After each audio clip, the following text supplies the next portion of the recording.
సత్య టాక్స్కు స్వాగతం. నేను CHVV Satyanarayana. America అధ్యక్షుడు డొనాల్డ్ ట్రంప్ దావోస్లో చేసిన ప్రసంగం ప్రపంచవ్యాప్తంగా తీవ్ర చర్చలకు దారితీసింది. దావోస్ ప్రసంగం వెనుక ఉన్న అసలు అర్థం, ప్రపంచ స్పందనలు మరియు భారత్కి దీని ప్రభావం ఏమిటో విశ్లేషించేందుకు ఈరోజు మనతోటి ఉన్నారు డాక్టర్ వివిఎల్ఎన్ శాస్త్రి, న్యాయవేత్త, ఫైనాన్షియల్ ఎకనమిస్టు, ఇంటర్నేషనల్ పాలసీ విశ్లేషకులు, ఇంటర్నేషనల్ ఆర్బిట్రేటరే కాకుండా ఆయన ఫుల్ బ్రైట్ స్కాలర్ కూడా. నమస్కారం అండి శాస్త్రి గారు. నమస్తే అండి. నమస్కారం సత్యనారాయణ గారు. నమస్తే. నమస్తే అండి. ఇప్పుడు దావోస్ సందేశం అనేది చైనా మీద ఎలాంటి ప్రభావం చూపెడుతుంది? ముఖ్యంగా సప్లై యా చైన్, తయారీ రంగంలో చైనా ఆధిపత్యం మీద ఏమైనా ప్రభావం చూపెడుతుందా? యా మంచి ప్రశ్న అండి. యాక్చువల్గా మొత్తం ఈ టారిఫ్స్ వ్యవస్థలోను మొత్తం ట్రంప్ చేసే ప్రసంగాలన్నింటిలోనూ కూడా చైనా మీద మేము టారిఫ్స్ వేసేస్తాము, చైనా ఏంటి ఒక గొప్ప మిలిటరీ శక్తి కింద, ఒక గొప్ప మ్యానుఫ్యాక్చరింగ్ బేస్ కింద పెద్ద యాక్ట్ చేస్తోంది, పోజ్ కొడుతోంది అన్నట్లుగా మాటలతో కూడిన విమర్శలు చేస్తున్నప్పటికీ కూడా అదే ట్రంప్ గ్రహించింది ఏంటంటే చైనా లేకపోయినట్లయితే అమెరికాలో కన్సూమర్స్ చాలా ఇబ్బందులకు గురవుతారు అని చెప్పేసి. అదే అంచేతనే అతని మాటలుగానే ఉండిపోతున్నాయి, కానీ చైనాకి అతని మాటలు ఆర్థిక రూపంగా ఏ విధంగానూ ఇంపాక్ట్ కావట్లేదు, అంటే నెగిటివ్గా. అదే అంటే ట్రంప్ పాలసీ వ్యవహారాల్లో అతిపెద్ద లాభదారుగా లాభదారుగా మనం చైనాని అభివర్ణించవచ్చు అనమాట. అదే అంటే ఇప్పుడు ఇంటర్నల్ గా మనం రీడ్ చేసినట్లయితే, ఇన్ బిట్వీన్ రీడ్ చేసినట్లయితే, ట్రంప్ ప్రసంగం యొక్క అర్థం ఏంటంటే, ఒక పక్క నుంచి ఏమంటాడు, చైనా మీద పూర్తిగా ఆధారపడే రోజులు తగ్గిపోతున్నాయి అంటాడు, అదే కానీ ఎక్కడా అది ఫినాన్షియల్ నెంబర్స్ లో మనకు కనిపించట్లేదు. ఇంకోటి ఏంటంటే సప్లై చైన్ని డివైడ్ చేసేస్తానంటాడు. సప్లై చైన్ డివైడ్ చేసి కొంత సప్లై ఒక దేశానికి, కొంత సప్లై ఒక దేశానికి, కొంత సప్లై తన దేశం నుంచి చేసుకుంటా అని చెప్పాడు. ఇది చైనాకి ఒక సవాల్గా మారుతుందని చెప్పాడు. ఇది ఇతర దేశాలకు అవకాశం అని చెప్పాడు. కానీ ఇతర దేశాలు కూడా నమ్మట్లేదు, బికాజ్ ఇతని మాటలు ఒక రోజు ఒక విధంగా ఉంటాయి, ఇంకో రోజు ఇంకో విధంగా ఉంటాయి. కానీ నెట్ టు నెట్ మనం చూసినట్లయితే ప్రస్తుతానికైతే చైనాకి ఏమీ ఆర్థిక నష్టం జరగలేదు. పైపెచ్చు ఇతని వల్ల చైనాకి ఆర్థికంగా లాభమే జరిగిందని చెప్పాలి. ఎక్కువ నష్టం అమెరికాకే జరిగింది. చైనా ట్రేడ్ కంటిన్యూ అవుతూనే ఉంది.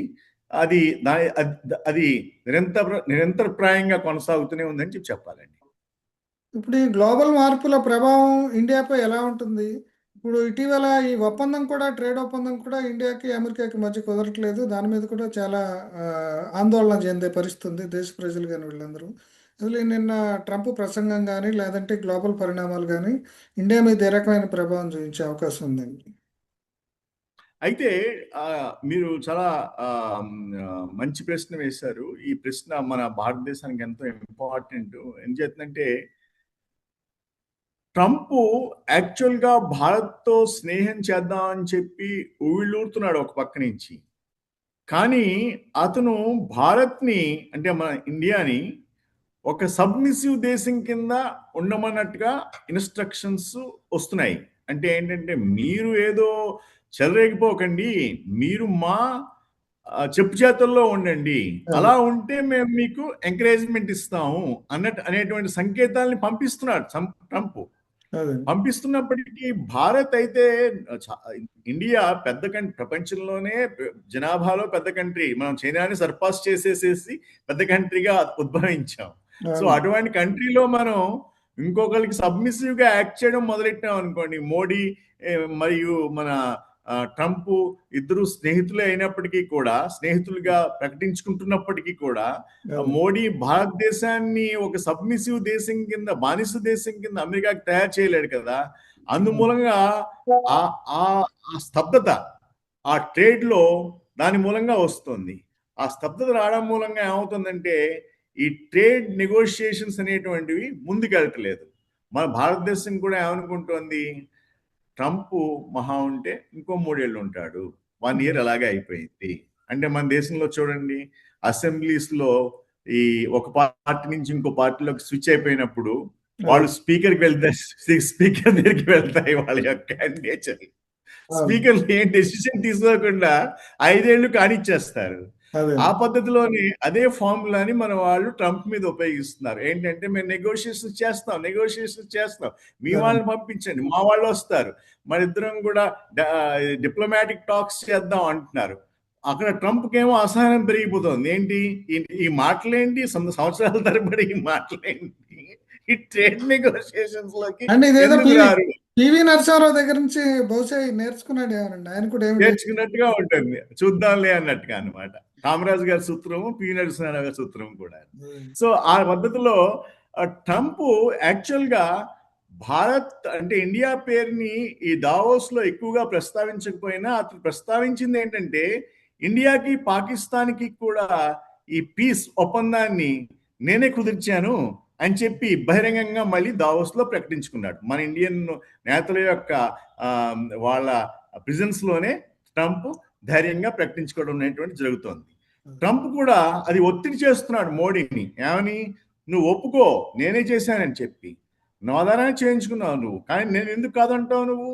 నన్ను నోబెల్ పీస్ ప్రైజ్ కి రికమెండ్ చేయి అని చెప్పి ఎన్నోసార్లు అడుగుతున్నాడు అతను. అదే. ఓకే, కానీ మన ఇండియా వాళ్ళు ఓపెన్ గా చెప్పుకోవట్లేదు. ఓపెన్ గా చెప్తే ఏమవుతుంది, మళ్ళీ మోడీకి డిసడ్వాంటేజ్ అవుతుందని చెప్పి అది ఓపెన్ గా చెప్పుకోవడం జరగట్లేదు.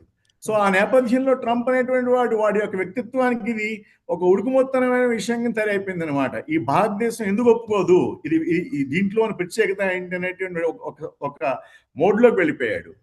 కానీ అతనికి సలహాదారులుగా ఉన్న వాళ్ళు, అతని క్యాబినెట్ లో అయితే అవనివ్వండి, రిపబ్లికన్స్ లో అయితే అవనివ్వండి, ఎక్కువ మంది భారతీయులు ఉండడం మూలంగా వాళ్ళంతా పంపిస్తున్న మెసేజెస్ ఏంటంటే భారత్ ఒక పెద్ద మార్కెట్, ఎక్కువ మంది అక్కడ జనాభా ఉన్నారు, వాళ్ళు డెమోక్రటిక్ సెటప్ మనలాగే, అంచేత వాళ్ళకి టైం పడుతుంది అనేటువంటిది వాళ్ళు కూడా చెప్తూ వస్తున్నారు.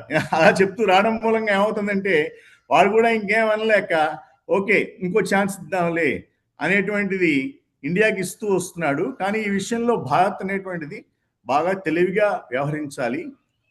కానీ ట్రంప్తో కలిసి మన సబ్మిసివ్ కాకుండానే ట్రంప్ విధానాలని మనకి అనుకూలంగా మలుచుకుని చైనా యొక్క డిపెండెన్సీని, అంటే చైనా యొక్క డిపెండెన్సీ ఏదైతే అమెరికాకు ఉందో ఆ డిపెండెన్సీని అమెరికాకు తగ్గించి ఆ డిపెండెన్సీ ఉన్న మ్యానుఫ్యాక్చరింగ్ మన దేశానికి కన్వర్ట్ చేసుకోగలిగినట్లయితే మన దేశానికి ఎంతో లాభం కలుగుతుంది.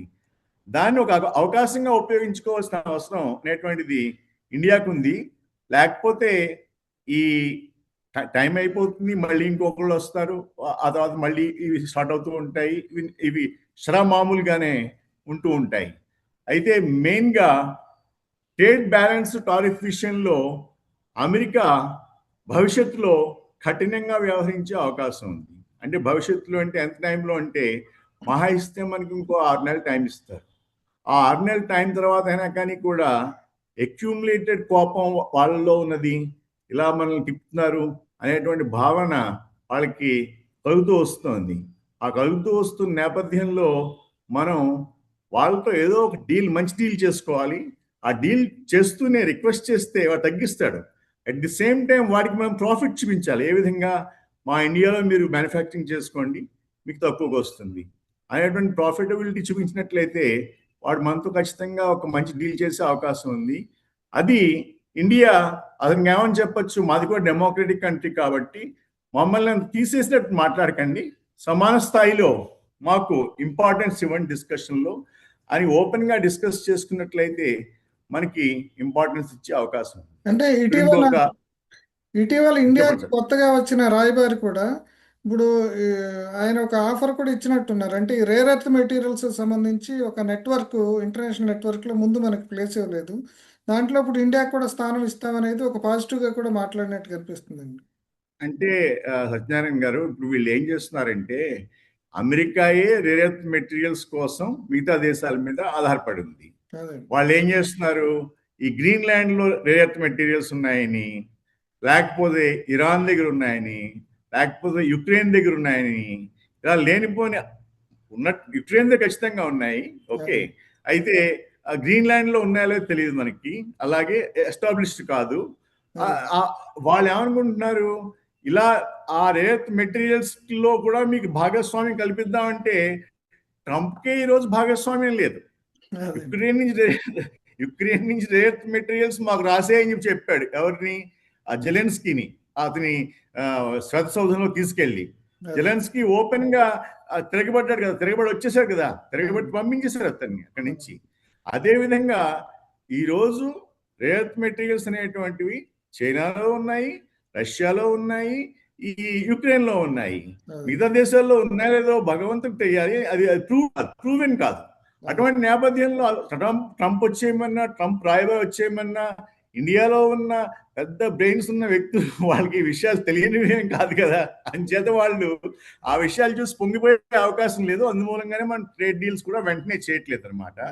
ఇక్కడ ఒక మనం గ్రహించవలసిన విషయం ఏంటంటే సత్యనారాయణ గారు, ట్రంప్ అనేటువంటి వ్యక్తి ఒక బోళా సంకేతంగా కనిపిస్తాడు. మనం ఈ విషయాలు మొత్తం కులంకషంగా అతని యొక్క డీల్స్ మనం పరిశీలించినట్లయితే ఒక బోళా సంకేతంగా కనిపిస్తూ ఉంటాడు. అతను ఎప్పుడు కూడా మనం క్యాజువల్ చేస్తూ ఉండాలి, ప్యాంపరింగ్ చేస్తూ ఉండాలి. ఇక్కడ అతని మొత్తం మాటల్లో ఒక అండర్లయింగ్ మెసేజ్ ఉంది. ఆ మెసేజ్ ఏంటంటే, మీరు బాగుపడండి, మేము మీకు హెల్ప్ చేస్తాము, ఓకే, కానీ కొన్ని దేశాలు వెళ్ళి, సార్ మీరు మమ్మల్ని సబ్మిసివ్ దేశంగా ట్రీట్ చేయకండి సార్, మీరు మాకు కొంచెం వాల్యూ ఇవ్వండి, మేము కూడా మా దేశాలను పాలించుకోవాలి కదా అని అడిగితే ఆ నేతలు ఒప్పుకున్నాడు. ఒప్పుకొని వాళ్ళకు కూడా గౌరవం ఇచ్చి ఆ విధంగా డీల్స్ చేశాడు. ఆ విధంగా మన దేశం కూడా చేయవలసిన అవసరం ఉంది. ఎందుచేతనంటే ముఖ్యంగా వియత్నాం, ఇండోనేషియా ఇవి వెళ్ళి ట్రంప్తో డీల్స్ చేసుకున్నాయి తక్కువ టారిఫ్స్లో. అట్ ది సేమ్ టైం వాళ్ళు కొన్ని డీల్స్ వాళ్ళకి ఫేవరబుల్గా కూడా తెచ్చుకున్నారు అమెరికా నుంచి.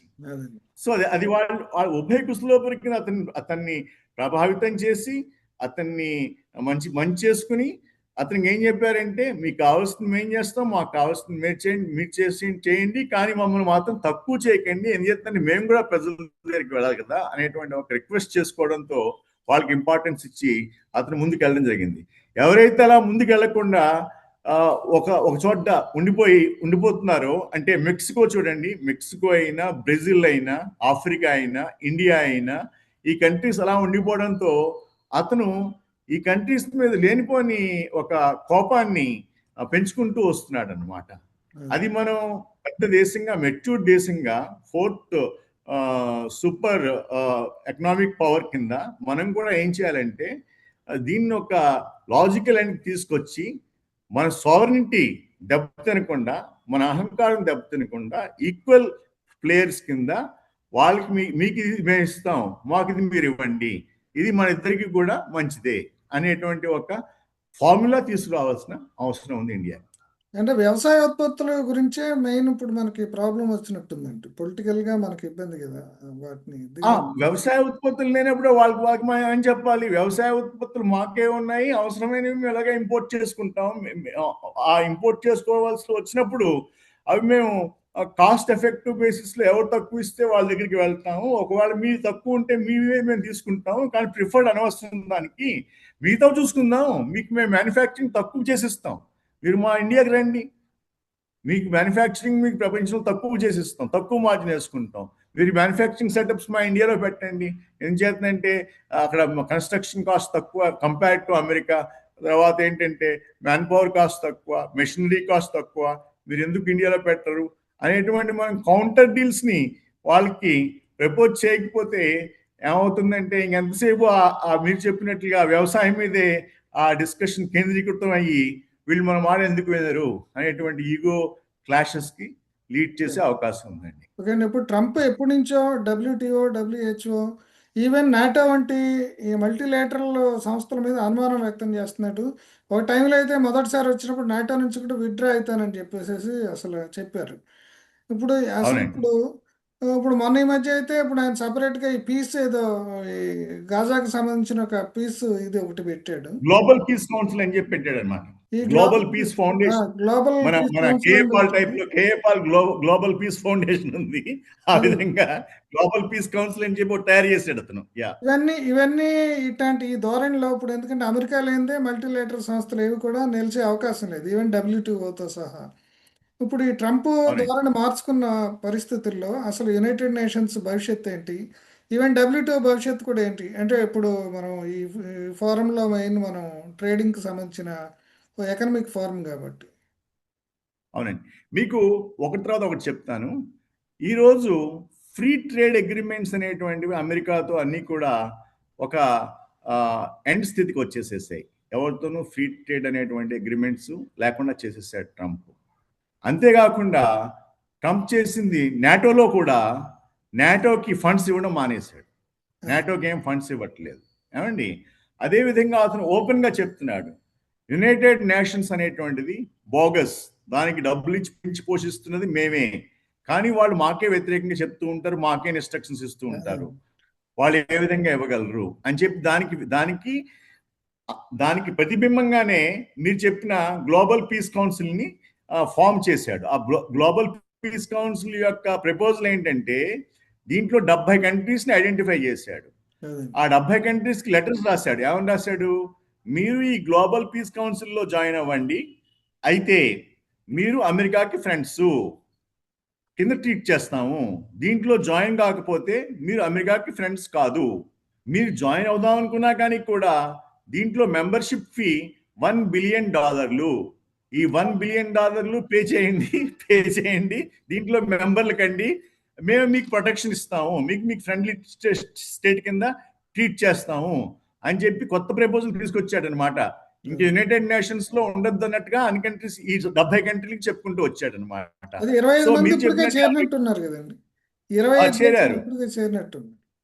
చేరారు. మన ఇండియా సందిగ్ధంలో ఉంది. చేరిపోతే ఏంటి, చేరకపోతే ఏంటి అనేటువంటి సందిగ్ధంలో ఉంది. ఇప్పుడు అలా చేసినాడు. మరి మనకి ఇప్పుడు యునైటెడ్ నేషన్స్ ని నీరు కార్చినట్టే కదా అతను చేసే పనులు. ఇంకో పక్క నుంచి ఈ WTO వరల్డ్ ట్రేడ్ ఆర్గనైజేషన్ నిర్వీర్యం చేసేసాడు. ఏమండి? ఈ WHO నిర్వీర్యం చేసేసాడు. ఇంకా అదే కాకుండా ఇంకా ఫార్మా వ్యవస్థని కూడా నిర్వీర్యం చేసుకుంటూ వస్తున్నాడు. అన్ని దేశాల ఫార్మా వ్యవస్థల్ని కూడా. వాళ్ళని ఏమంటున్నాడంటే డ్రగ్స్ అనేటువంటివి, ఇవి మామూలు హ్యూమన్ కి సంబంధించిన మందులు అనేటువంటివి తక్కువకి ఇవ్వాలి, కానీ మా కంట్రీ కనిపెట్టిందని చెప్పి ప్యారిస్ ఎక్కువ డబ్బులతో మా దేశాన్ని లూట్ చేస్తారా మీరు, మా దేశ ప్రజల్ని? అది ఒప్పుకోను నేను. ఈ డ్రగ్స్ అన్ని కూడా తక్కువ ఖర్చులు, తక్కువ రేట్లకే మా దేశానికి అందవలసినవే. మీరు ఎక్కువ లాభం పొంది మమ్మల్ని లూట్ చేయడానికి ట్రై చేస్తే యు ఆల్ ఆర్ లెఫ్టిస్ట్ అని చెప్తున్నాడు అనమాట. వాళ్ళు లెఫ్టిస్ట్ అంటే కమ్యూనిస్టుల కింద మీరు తయారయ్యారు, మమ్మల్ని లూట్ చేస్తున్నారు, డబ్బును వాడిని లూట్ చేస్తున్నట్టుగా చేస్తున్నారు అని చెప్పి చెప్తున్నాడు.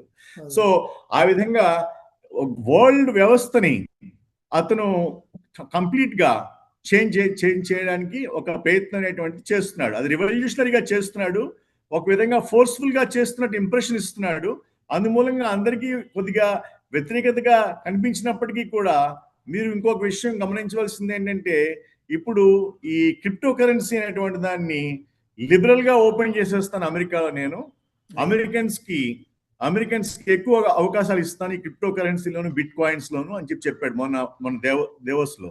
అలా చెప్పడం వల్ల ఏంటంటే ఈ క్రిప్టో కరెన్సీ ఏంటి, ఈ బిట్ కాయిన్స్ ఏంటి, తెలివైన వాళ్ళు ఎవరైనా వెళ్ళి అల్గారిథమ్స్ ఉంటాయి, ఆ అల్గారిథమ్స్ ని వాటిని సాల్వ్ చేయడం ద్వారా వాళ్ళకి ఇన్ని క్రిప్టో కరెన్సీలు అని చెప్పి వాళ్ళకి ఇవ్వబడతాయి అన్నమాట. దాని ద్వారా సమసమాన ఆర్థిక వ్యవస్థ అనేటువంటిది ఏర్పడే అవకాశం ఉంది. దానికి కూడా అతను రివల్యూషనరీగా కాంట్రిబ్యూట్ చేయబోతున్నాడు అనేటువంటి సూచనని దావోస్ ద్వారా ఇచ్చాడు.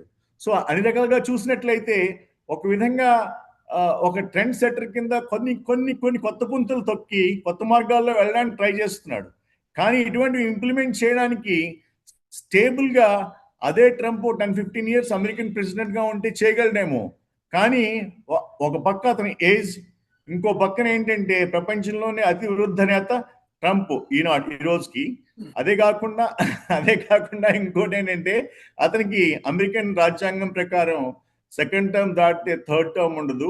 కొంతమంది ఏమంటున్నారంటే అతను అమెరికన్ రాజ్యాంగాన్ని మార్చే అవకాశం ఉంది ఈ సెకండ్ టర్మ్ లో. థర్డ్ టర్మ్ లో మోడీలా అతను కూడా థర్డ్ టర్మ్ తీసుకోవచ్చు. మోడీ 75 ఏళ్ళు రాజ్యాంగం లేకపోయినప్పటికీ కూడా బీజేపీ పార్టీ రూల్స్ లో ఉంది కాబట్టి అతను దాన్ని వ్యతిరేకించిన మూడోసారి అయ్యాడు. అదేవిధంగా ట్రంప్ అయితే అమెరికన్ రాజ్యాంగాన్నే మార్చి మూడోసారి అయ్యే అవకాశం కూడా ఉందని చెప్తున్నారు. ఏదేమైనప్పటికీ కూడా మొత్తం వరల్డ్ ఆర్గనైజేషన్స్ అంటే గ్లోబల్ సంస్థలన్నీ కూడా బలహీనపడుతున్నాయి. ఆ బలహీనపడడం ద్వారా మరి ఎవరికి ఉపయోగం జరుగుతుంది అంటే ఎవరికి ఉపయోగం జరగట్లేదు. ఎక్సెప్టింగ్ ఫర్ అమెరికా, మిగతా దేశాలన్నిటికీ కూడా అవి ఒక దెబ్బ కింద మారిందనమాట. అంటే వాళ్ళకి వాయిస్ లేదు, మిగతా దేశాలకు వాయిస్ లేదు. యునైటెడ్ నేషన్స్ అంతరించిపోయే ప్రమాదం ఉందంటారా ఈ ట్రంప్ దిగిపోయేలాగా? యునైటెడ్ నేషన్స్ ఎప్పుడో పోయిందండి. ఇప్పుడు మీకు అదంతా ఎందుకు? మొన్న దావోస్ కేంద్రంగా ఫెడ్ చైర్మన్ ని జెరోమ్ పవల్ ని ఏమంటున్నాడు? Jerome too late Powell stupid guy అంటున్నాడు. ఎవరిని? Fed chairman, United States Fed chairman. Okay, అక్కడ ఫెడ్ ని కూడా నిర్వీర్యం చేస్తున్నాడు.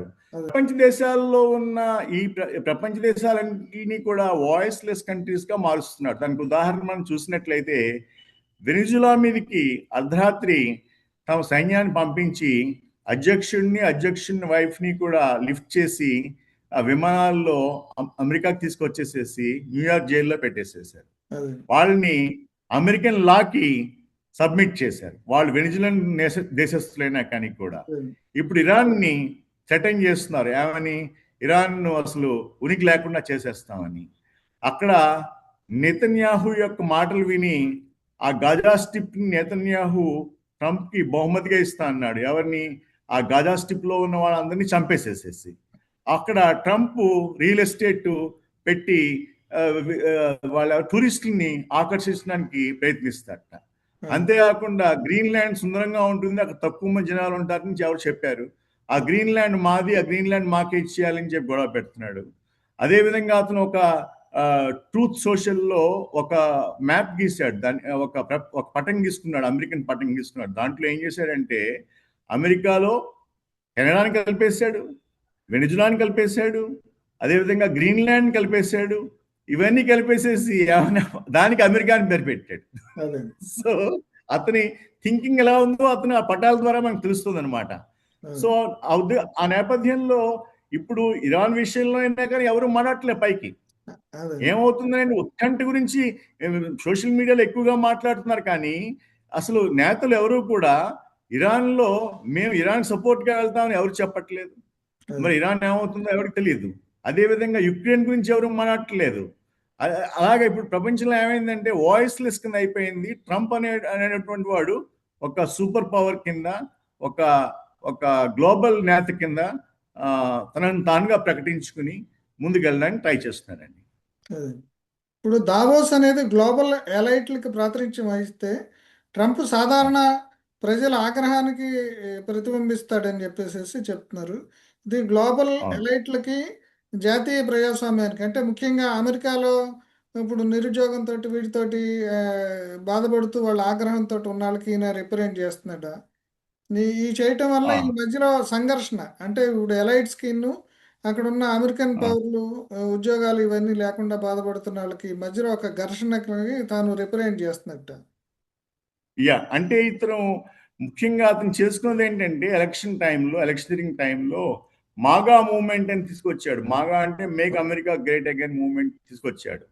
ఆ మూవ్మెంట్ లో మెంబర్స్ ని బాగా రాడికల్స్ ని తీసుకొచ్చాడు. వాళ్ళు ఎటువంటి వాళ్ళు అంటే మీరు చెప్పినట్లుగా వాళ్ళు రిపబ్లికన్ రూపంలో ఉన్న ఒక విధమైన కమ్యూనిస్టులు. వాళ్ళు ఏంటంటే మా దేశమే బాగుపడాలి, మా ప్రజలే అంటే మా వైట్ పీపులే బాగుపడాలి అనేటువంటి ఫీలింగ్ ఒకటి. దాంట్లో కూడా మళ్ళీ ఇంకా నేరోగా వెళ్తే మా క్యాథలిక్ క్రిస్టియన్సే బాగుపడాలి అనేటువంటి ఫీలింగ్ ఒకటి తీసుకొచ్చాడు. ఆ ఫీలింగ్ వల్ల ఇప్పుడు ఏమైపోతుందంటే ఆ మాగా మూవ్మెంట్ లో ఎవరైతే ట్రంప్ సపోర్ట్ చేశారో ఎలక్షన్ టైంలో వాళ్ళకి ఇచ్చిన హామీలని ట్రంప్ నిలబెట్టుకోకపోయినట్లయితే వాళ్ళు వ్యతిరేకత అయ్యి ట్రంప్ కి పెద్ద వ్యతిరేకత వచ్చే అవకాశం ఉంది. అది రాకుండా గాను వాళ్ళకి ఇచ్చిన హామీలు నిలబెట్టుకోవడం కోసం ట్రంప్ ఎక్కువగా ప్రయత్నిస్తున్నాడు. అలా ప్రయత్నించడం అనేటువంటిది అక్కడ కామనర్ కి హెల్ప్ఫుల్ గా చేస్తున్నాడు అంటే లేదు. కారణం ఏంటంటే ట్రంప్ గత 1 ఇయర్ గాను ఎకానమీని ఎంతో వృద్ధి చేశాయని చెప్తున్నాడు, కానీ ఎకానమీలో వృద్ధి రేట్ ఏం కనిపించట్లేదు మనకి. ఇంకో విషయం ఏంటంటే అమెరికన్ ఎకానమీలో వృద్ధి రేట్ ఏం కనిపించట్లేదు. అదే విధంగా ఇన్ఫ్లేషన్ తగ్గించేసాను అంటాడు. అమెరికన్ ఇన్ఫ్లేషన్ యాక్చువల్ తగ్గలేదు. ఇంకొక విషయం ఏంటంటే అమెరికన్ డెఫిసిట్ ని తగ్గించేసాను అంటాడు. అది కూడా తగ్గలేదు. నెంబర్స్ చూసినట్లయితే తగ్గలేదు. అదే విధంగా ఇంట్రెస్ట్ రేట్స్ తగ్గలేదు. కారణం ఏంటంటే అక్కడ జెరోమ్ పౌల్ ఏమని చెప్తున్నాడంటే నేను తగ్గిస్తే ఇంట్రెస్ట్ రేట్స్ తగ్గిస్తే ఇంకా ఇన్ఫ్లేషన్ పెరిగిపోతుంది, అది కంట్రీకి మంచిది కాదని చెప్పి ఆ గవర్నరు, అంటే మన ఆర్బీఐ గవర్నర్ లాగా అక్కడ ఫెడ్ చైర్మన్ ట్రంప్ మాటలు వింటలేదు. అందుకే అతన్ని ఓపెన్ గా స్టూపిడ్ అని చెప్పి, టూ లేట్ పోవెల్ అని చెప్పి ఇలా పేర్లు ఇచ్చి మాట్లాడుతున్నాడు అతని ట్రంప్ వరకు కూడా అతను ఏం చేయలేడు కాబట్టి. అలాగా నేను ఏదంటే ఇతను ఒక పక్క middle class, lower middle class people కి ప్రతిబింబంగా వాళ్ళకి అనుకూలపడే వ్యవహారాలు ఏమైనా చేస్తున్నాడంటే అది లేదు. మరి ఇలైట్ క్లాస్ కి ఉపయోగపడేది చేస్తున్నాడంటే అది లేదు. ఏదో తనకు నచ్చింది ఒక 2-3 అంశాలు తీసుకుని ఈ టారిఫ్స్ అనే పిచ్చి పట్టుకుంది. ఆ టారిఫ్స్ ఒకటి, తర్వాత ఇతర దేశాల మీదకి వెళ్ళి ఆ సైన్య పవర్ని, అంటే మిలిటరీ పవర్ని చూపించి ఆ ఇతర దేశాలని, అంటే కొద్దిగా బలహీనంగా మిలిటరీగా ఉన్న దేశాలని ఎలాగోలాగా ఆక్యుపై చేసుకోవాలి, వాటి దగ్గర ఉన్న వాల్యుబుల్ థింగ్స్, అంటే ఇప్పుడు వెనిజులా దగ్గర ఆయిల్ ఉంది, ఆయిల్ తీసేసుకున్నాడు ఇప్పుడు బలవంతంగా. ఇరాన్ దగ్గర కూడా ఆయిల్ తీసేసుకుందాం అనుకుంటున్నాడు. ఆ తీసేసుకోవడం ద్వారా అతను ఒక ఏంటంటే ఇమాజినరీ శత్రువులను క్రియేట్ చేసుకున్నాడు. ఏమనుకుని ప్రపంచంలో శత్రువులు ఎవరు అతనికి? చైనా, రష్యా, కొంచెంలో కొంచెం భారత్. ఇవన్నీ కూడా వేటి మీద డిపెండెంట్? ఆయిల్ కి ఇరాన్ మీద డిపెండెంట్ ఏమండి. అలాగే చైనా వెళ్ళి వెనిజులా మీద డిపెండెంట్. వాళ్ళని కట్ చేసుకుంటూ వచ్చి వాళ్ళ డిపెండెన్సీ మన మీదకి రప్పించుకున్నట్లయితే, అంటే అమెరికా మీద రప్పించుకున్నట్లయితే, వాళ్ళని డిక్టేట్ చేసి వాళ్ళు మనకి ఇంపోర్ట్ చేసే వాటి మీద నేను పట్టు సాధించగలను అనేటువంటి ఒక భ్రమలోకి వెళ్ళి ఈ పద్ధతులను చేస్తున్నాడు. దానివల్ల ప్రపంచం అనేటువంటిది ఒక అస్తవ్యస్త పరిస్థితుల్లోకి ఇప్పుడు మారింది అని చెప్పి మనం చెప్పుకోవాలండి. ఓకే అండి. ఇప్పుడు ట్రంప్ ప్రసంగం ప్రభుత్వాల మీద, కార్పొరేట్ల మీద ఎలా ప్రభావం చూపించింది? అట్లాగే ఇటీవల కాలంలో మార్కెట్లు పడిపోవటం, ఇన్వెస్టర్లు సంపద ఆవిరి కావటం, ఇవన్నీ కూడా జరిగినాయి. దీని మీద మీ అనాలిసిస్ ఏంటి?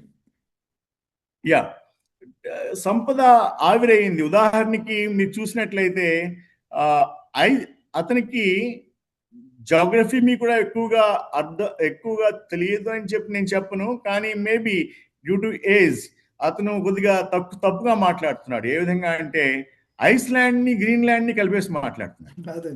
ఐస్లాండ్ వేరు, గ్రీన్లాండ్ వేరు.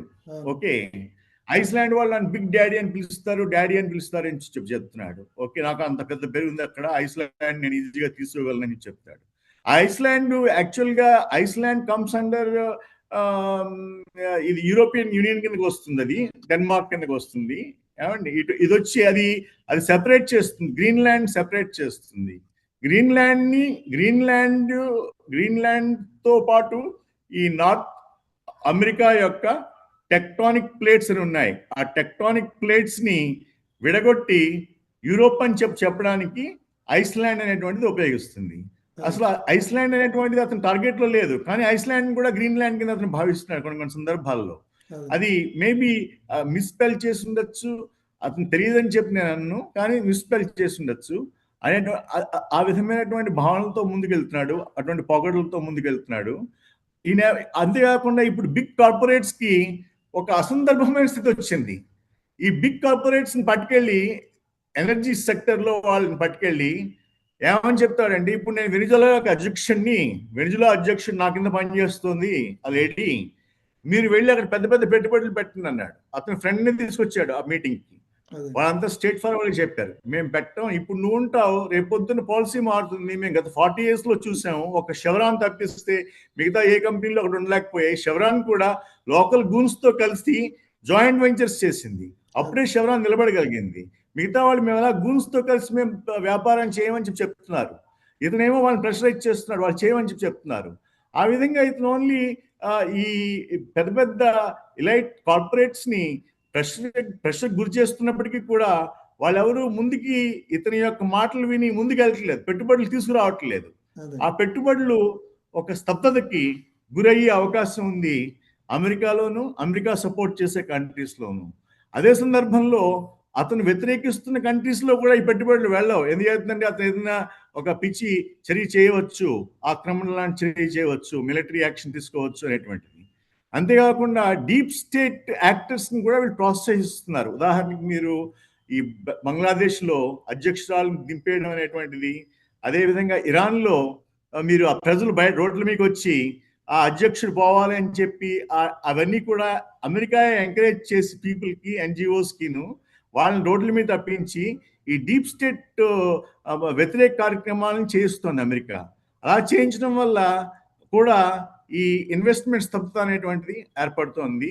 ఆ నేపథ్యంలో ఇన్వెస్టర్లు ఈ అసందర్భమైన టైం గురించి ఒక క్లారిటీ లేకుండా ఇన్వెస్ట్మెంట్స్ని వాపస్ తీసుకోవడం అనేటువంటిది జరుగుతోంది. అందుమూలంగా మార్కెట్ వాలటాలిటీ ఎక్కువగా మనకి కనిపిస్తూ ఉంది. ఈ మార్కెట్ వాలటాలిటీ నేపథ్యంలో ఇదే కంటిన్యూ అయినట్లయితే ఇది ప్రపంచ ఆర్థిక వ్యవస్థకి ఒక విధంగా అగైన్ ఒక కుదేలు వ్యవస్థగా చేసే అవకాశం ఉంది.